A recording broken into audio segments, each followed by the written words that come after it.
On this day that there was supposed to be a ceasefire, that Israel was 8 days into the war, there had only been an aerial campaign, and Israel was convinced there was going to be a ceasefire. The Hamas had assured the Egyptians, the Americans, and the Israelis through the Turks and the Qataris that yes, they were going to accept this ceasefire. A half hour before the ceasefire begins, they open up with a barrage. It was something like 120 rockets that day. I remember that. That was really sleight of hand to take our attention off of what they were going to do that afternoon. That afternoon, they were going to launch their first terrorist tunnel attack.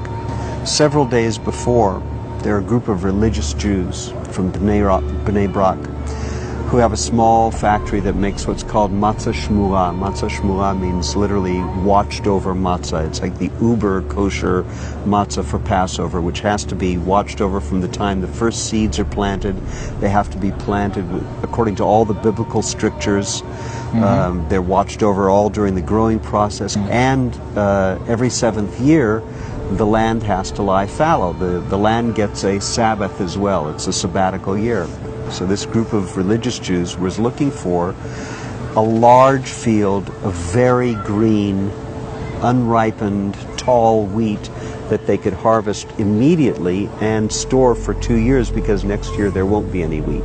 They look all over Israel. They can't find anything that meets their needs. Finally, down in an area called Otef Azah, which is like the envelope of Gaza, right on the border, they find acres and acres of a wonderful field, 5 feet tall, super green wheat, planted according to all the biblical strictures. And they go to the farmers and they say, we want to make a deal to harvest all of it right now. And the farmers said, well, you know, we want to make sure we get the price for it that we would pay in September. And they haggle back and forth, and they say, it'll be a good deal for you. You won't have to work these extra 2 months, no irrigation, no upkeep costs. Just the expense of growing it, they won't be out. And you won't have to sell it piecemeal. We'll take the entire crop. You won't have to sell a little here and a little there, but we must harvest today, because every day that goes by, we're losing the ability to store it for 2 years. We want it at its greenest state. We're right now less than 3,000 meters from the border. That's a closed military area. It's the closest we've been so far. On the border. Close to Gaza land right now. Yeah.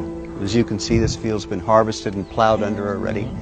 2 days after they harvest the field, 13 Hamas terrorists pop up from a tunnel right in the middle of the field. In the middle of the field. And if you take a look over here, you'll see, not revealing any military secrets, everybody knows it, there's eyes in the sky, there's an observation balloon. Right, it's like a, I wasn't sure what that was at first. There are cameras all along this area, and there's a unit of female soldiers, all female, all girls, who watch monitors 24 hours a day, because boys don't have the same powers of concentration. No, they don't.